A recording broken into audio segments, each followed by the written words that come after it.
TDP MP పుట్ట మహేష్ ఇప్పటికే పీకల్లోతు కష్టాల్లో కూరుకుపోయారు. ఆయన కేవలం కొకైన్ మాత్రమే కాకుండా ఇతర రకాల డ్రగ్స్ కూడా సేవించి ఉన్నారు అనే అనుమానంలో పోలీసులు దర్యాప్తు సాగిస్తున్నారు. ఆయన బ్లడ్ శాంపిళ్లలో పలు రకాల డ్రగ్స్ సేవించి ఉన్నట్టుగా నమూనాలు బయటపడడంతో పోలీసుల దృష్టి అటువైపు మళ్ళింది. ఈ ఉదంతం సాగుతుండగానే తాజాగా ఈ వ్యవహారాన్ని పక్కదారి పట్టించే ఉద్దేశంతో పుట్టా మహేష్ క్యాంప్ కొత్త వాదన తెర మీదకు తీసుకొచ్చింది.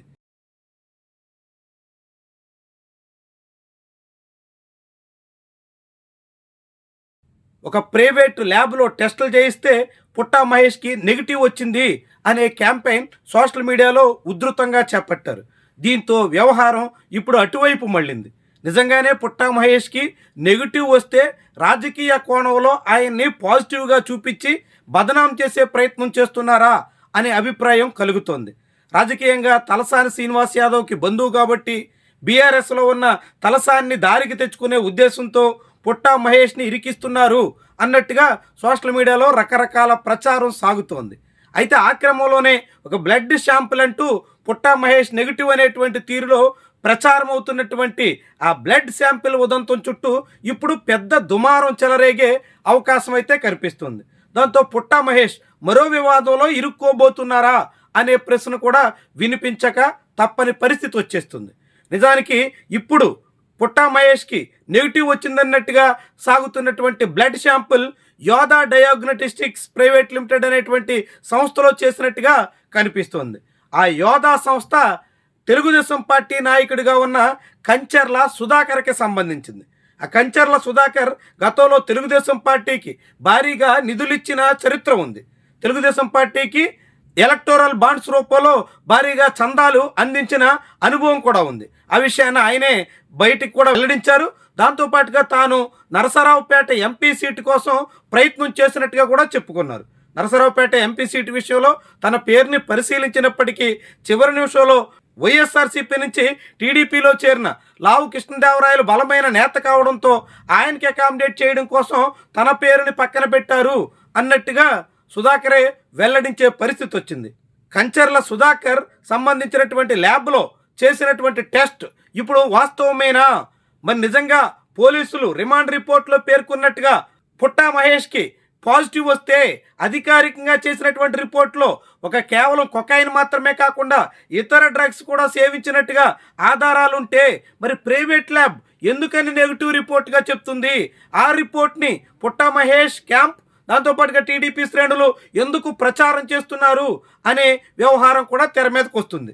నిజంగా ఇప్పుడు దర్యాప్తుని పక్కదారి పట్టించడం కోసం ఇలాంటి ఫేక్ రిపోర్ట్ని ప్రచారంలో పెడితే అది చట్టపరంగా చాలా పెద్ద నేరంగా మారేదానికి అవకాశం ఉంటుంది. ముఖ్యంగా డ్రగ్స్ సంబంధించినటువంటి కేసుల్లో తాము ఏ నేరం చేయలేమని నిందితులు ఎంత చెప్పినప్పటికీ అధికారికంగా వాళ్ళ దగ్గర నుంచి సేకరించినటువంటి శాంపిళ్లే అత్యంత కీలకమైన ఆధారాలుగా ఉంటాయి. అలాంటి సమయంలో ఆ ఆధారాలను బట్టి వాళ్లకు పాజిటివ్ అని వచ్చిన తర్వాత వాళ్ళు డీ అడిక్షన్ సెంటర్కి వెళ్ళడానికి అంగీకరిస్తే ఎటువంటి కేసులు పెట్టేదానికి పోలీస్ యంత్రాంగం కూడా సిద్ధం కాదు. గతంలో జమ్మలమడుగు ఎమ్మెల్యే ఆదినారాయణ రెడ్డి తనయుడు సుధీర్ కూడా ఇలా గంజాయి సేవిస్తూ పట్టుబడినటువంటి తరుణంలో కేసు నమోదైన తర్వాత ఆయన కూడా డీ అడిక్షన్ సెంటర్కి వెళ్ళడానికి అంగీకరించారు. డీ అడిక్షన్ సెంటర్కి వెళ్ళారు. ఆ తీరున అతను గంజాయి నుంచి ఇతర డ్రగ్స్ నుంచి విముక్తి కావడానికి తగ్గట్టుగా పోలీసులు ప్రోత్సహించినట్టుగా పేర్కొన్నారు. దాంతో అతని మీద కేసు లేకుండా ఉపశమనం దక్కింది. కానీ పుట్టా మహేష్ యాదవ్ మాత్రం ఆ డీ అడిక్షన్ సెంటర్కి వెళ్ళడానికి అంగీకరించలేదు. అలా అంగీకరించడం అంటే తాను డ్రగ్స్ సేవించినట్టుగా అంగీకరించినట్టు అవుతుంది కాబట్టి తన రాజకీయ జీవితానికి అది చాలా పెద్ద అవరోధంగా మారే ప్రమాదం ఉంటుంది కాబట్టి పుట్టా మహేష్ యాదవ్ అందుకు సిద్ధం కాలేదన్నట్టుగా కనిపిస్తుంది. దాంతో ఇప్పుడు ఆయన మీద డ్రగ్స్ కేసు నమోదు కావడం, ఆ కేసు చుట్టూ ఆయన పోలీసుల చుట్టూ కోర్టుల చుట్టూ తిరగాల్సినటువంటి పరిస్థితి రావడం అది తప్పనిసరిగా కనిపిస్తుంది. మరి ఇలాంటి దశలో పోలీసులు రిమాండ్ రిపోర్ట్లో ఎఫ్ఐఆర్లో పక్కాగా పేర్కొన్నటువంటి అంశం ప్రకారంగా డ్రగ్స్ పాజిటివ్గా పుట్టా మహేష్ ఉంటే నెగిటివ్ అన్నట్టుగా సోషల్ మీడియాలో ప్రచారం చేయడం పోలీసు దర్యాప్తునే పూర్తిగా వక్రీకరించడం, దర్యాప్తు మీదే ప్రభావితం చేయడానికి ప్రయత్నించడం, దర్యాప్తుని పక్కదారి పట్టించే యత్నం కూడా అవుతుంది. మరి ఇలాంటి సమయంలో ఇప్పటికే డ్రగ్స్ వ్యవహారంతో పాటుగా ఫామ్ హౌస్లో కాల్పుల కేసు కూడా పైలట్ రోహిత్ రెడ్డి లాంటి వాళ్ళు మెడకు చుట్టుకున్నటువంటి తరుణంలో ఇప్పుడు పుట్టా మహేష్కి ఈ ఫేక్ క్యాంపైన్, నకిలీ బ్లడ్ శాంపిల్ రిపోర్ట్ల చుట్టూ సాగేటువంటి వివాదం కూడా మెడకు చుట్టుకునే ప్రమాదం ఉంటుందనేటువంటి మాట కూడా వినిపిస్తుంది. మొత్తగా టీడీపీ నాయకుడు, టీడీపీకి అనుకూలంగా ఉన్నటువంటి ఒక సంస్థకు సంబంధించినటువంటి ల్యాబ్లో చేసినటువంటి రిపోర్ట్ని ఇప్పుడు పెద్ద స్థాయిలో ప్రచారం చేస్తున్నటువంటి తరుణంలో దాని చుట్టూ విస్తృతంగా చర్చ సాగుతుంది.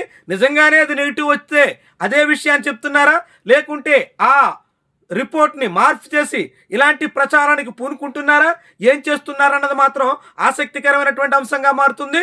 మొత్తంగా పుట్టా మహేష్ యాదవ్ ఎపిసోడ్లో మరొక కొత్త అంకం తెర మీదకి వస్తున్నట్టుగా చెప్పాల్సి ఉంటుంది. ఈ వ్యవహారం ముదిరితే, పోలీసులు సీరియస్గా పరిగణిస్తే మరో వివాదంలో పుట్టా మహేష్ ఇరుక్కోవడం అనివార్యమని చెప్పక తప్పని అంశంగా చూడాల్సి ఉంటుంది.